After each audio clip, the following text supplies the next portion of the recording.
ఒకరు గెలిచారంటే అది అతని బలం ఒక్కటే కాదు, ఓడిన వారి బలహీనతలు లోపాలు కూడా ఎక్కువే ఉంటాయి. ప్రస్తుతం ఆ మున్సిపాలిటీలో టీడీపీ గెలుపు కూడా అలాంటిదేనన్నది స్పష్టంగా అర్థమవుతోంది. పూర్తి ఆధిక్యంలో ఉన్న మున్సిపాలిటీని చేజార్చుకోవడం వెనుక వైసీపీ అనుభవం లేని, రాజకీయ చతురత లేకపోవడమే కారణమన్న టాక్ వినిపిస్తోంది. అధిష్టానం మొదలుకొని హిందూపురం మున్సిపాలిటీలో చైర్మన్ పీఠాన్ని కైవసం చేసుకోవడం వెనుక బాలయ్య బలం కంటే వైసీపీ వీక్ పాయింట్సే ఎక్కువ. అసలు అక్కడ ఏం జరిగింది ఒకసారి చూద్దాం.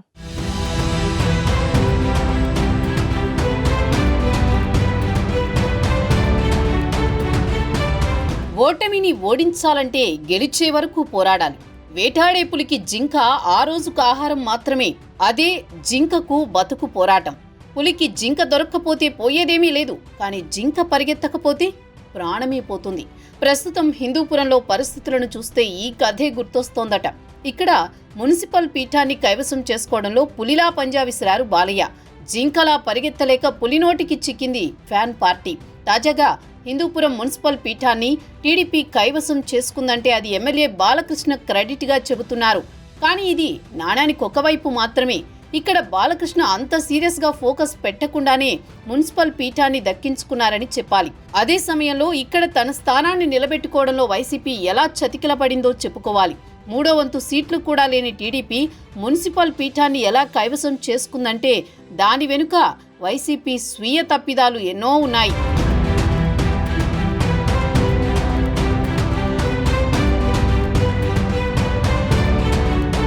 వాస్తవంగా వైసీపీ చేతిలో మున్సిపల్ పీఠం ఇప్పుడు కాదు, ఎప్పుడో కదిలింది. హిందూపురంలో ఎమ్మెల్యే నందమూరి బాలకృష్ణని ఓడించాలని వైసీపీ ఇప్పటికే చాలాసార్లు ప్రయత్నించి విఫలమైంది. ఇందుకు ప్రధానంగా వైసీపీలోని లోపాలు, అంతర్గత విభేదాలు కారణమని చెప్పాలి. గతంలో వైసీపీ సమన్వయకర్తగా ఉన్న ఇక్బాల్, అలాగే సీనియర్ నాయకుడు నవీన్ నిచ్చల్, ప్రస్తుతం నియోజకవర్గ సమన్వయకర్తగా ఉన్న కురుబ దీపిక మధ్య విభేదాలు పార్టీని అధోగతి పాలు చేశాయి. మొదట్లో నవీన్ చేతిలో ఉన్న పగ్గాలు ఎక్కడ్నుంచో వచ్చిన ఇక్బాల్ చేతిలో పెట్టారు.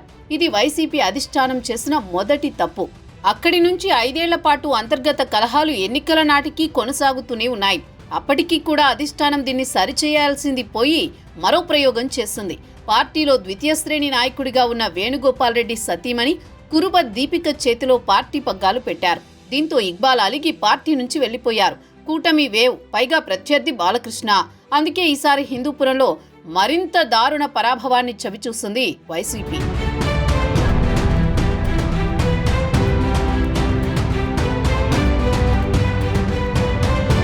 వైసీపీ అధికారంలో ఉంది కాబట్టి గత మున్సిపల్ ఎన్నికల్లో విజయం సాధించింది. హిందూపురంలో మొత్తం 38 వార్డుల్లో ఏకంగా 30 స్థానాలు గెలిచి చైర్మన్ స్థానాన్ని కైవసం చేసుకుంది.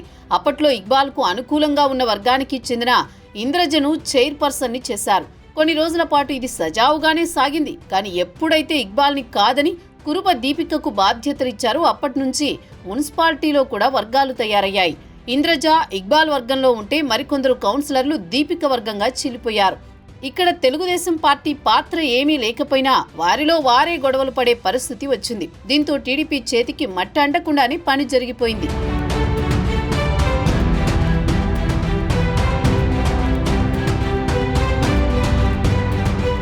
ఇక్బాల్ వైసీపీ నుంచి టీడీపీలోకి వెళ్లిపోయారు. దీంతో మున్సిపాలిటీలో కొందరు కౌన్సిలర్లు నామమాత్రంగానే పార్టీలో కొనసాగారు.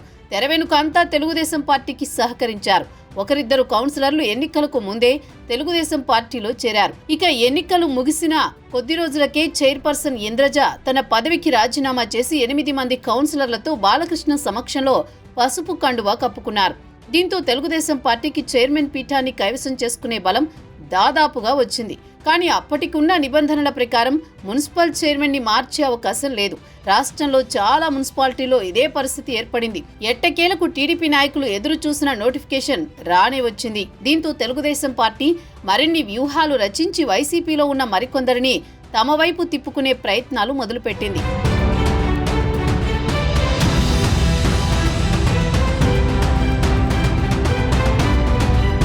వాస్తవంగా హిందూపురం మున్సిపాలిటీలో తెలుగుదేశం పార్టీకి ఉంది కేవలం 6 కౌన్సిలర్లే. చైర్మన్ పీఠాన్ని దక్కించుకోవాలంటే కనీసం 21 మంది మద్దతుండాలి. టీడీపీకి ఉన్న 6తో పాటు బీజేపీ, ఎంఐఎం తరపున గెలిచిన 2 కౌన్సిలర్లు తెలుగుదేశం పార్టీకి మద్దతు తెలిపారు. వీరితో పాటు మరో 13 మంది వైసీపీ కౌన్సిలర్లు తెలుగుదేశం పార్టీ వైపు వెళ్లారు. దీనికి తోడు ఎక్స్ అఫీషియో మెంబర్లుగా ఎమ్మెల్యే బాలకృష్ణ, హిందూపురం ఎంపీ పార్థసారథి ఓట్లు కూడా కలిసి వచ్చాయి. దీంతో తెలుగుదేశం పార్టీ బలం 23కు చేరుకుంది. అయితే ఎన్నికల సమయానికి ఏమైనా జరగొచ్చన్న ఉద్దేశంతో ఎమ్మెల్యే బాలకృష్ణ సూచనలతో కౌన్సిలర్లందరినీ క్యాంపులకు పంపించారు. పెనుకొండ కేంద్రంగా వీరిని క్యాంపులో ఉంచారు. ఇక వైసీపీ తనకున్న 17 మంది కౌన్సిలర్లతో చైర్మన్ పీఠాన్ని నిలబెట్టుకునే అవకాశం లేకుండా పోయింది. పక్కా వ్యూహంతో హిందూపురం మున్సిపల్ పీఠాన్ని దక్కించుకుంది టీడీపీ. మొత్తం 23 మంది మద్దతుతో రమేష్ కుమార్ చైర్మన్ గా ప్రమాణ స్వీకారం చేశారు. అయితే ఈ పరిస్థితి రావడానికి ప్రధాన కారణం దీనిపై వైసీపీ సీరియస్ గా ఫోకస్ పెట్టకపోవడమే. ఇక్బాల్ తెలుగుదేశం పార్టీలోకి వెళ్లినప్పుడే పార్టీలో గ్రూపులు ఏర్పడ్డాయన్నది అధిష్టానానికి స్పష్టంగా తెలుసు. అప్పుడే ఇక్బాల్ వైపు ఉన్న వర్గాన్ని దీపిక తన వైపు తిప్పుకోవడంలో విఫలమయ్యారు. మున్సిపాలిటీలో రగడ జరుగుతున్న సమయంలోనే అధిష్టానం సీరియస్ గా దృష్టి పెట్టి అందరినీ ఏకతాటిపైకి తెచ్చి ఉంటే ఈ పరిస్థితి వచ్చి ఉండేది కాదంటున్నారు వైసీపీ శ్రేణులు.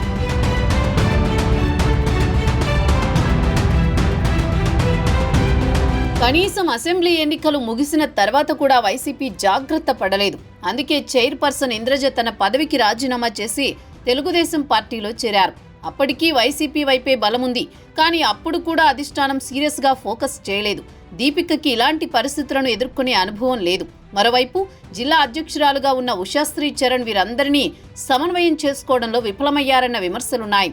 మొదట్లో టీడీపీ వైపు వెళ్లిన వైసీపీ కౌన్సిలర్లలో కొందరిని తిరిగి సొంత గూటికి వచ్చేలా చేశారు. కానీ వారిని నిలబెట్టుకోవడంలో మాత్రం విఫలమయ్యారు. 17 మంది బలమున్నప్పుడు 4 సొంత పార్టీ కౌన్సిలర్లను వెనక్కి రప్పించుకోలేకపోయారు. పైగా ఎన్నికలు జరిగే సమయానికి 2 కౌన్సిలర్లు గైర్హాజరయ్యారు. అంటే వైసీపీ ఎలా చేతులెత్తేసిందో అర్థం చేసుకోవచ్చు. తెలుగుదేశం పార్టీకి స్పష్టమైన బలముంది కాబట్టి బాలకృష్ణ ఆగిపోయారు. కానీ లేకుంటే మిగిలిన కౌన్సిలర్లను కూడా తన వైపే లాగేసేవారన్న అభిప్రాయం కూడా వినిపించింది. సొంత పార్టీ కౌన్సిలర్లకు ధైర్యం చెప్పి ఒక స్పష్టమైన హామీలు ఇచ్చి నిలబెట్టుకునే పరిస్థితి కూడా వైసీపీకి లేకపోవడం ఇక్కడ గమనించదగ్గ విషయం. ఇదంతా చూస్తే ఖచ్చితంగా ఇక్కడ తెలుగుదేశం పార్టీ పెట్టిన ఎఫర్ట్స్ కంటే వైసీపీ ఫెయిల్యూర్స్ ఎక్కువగా ఉన్నాయి.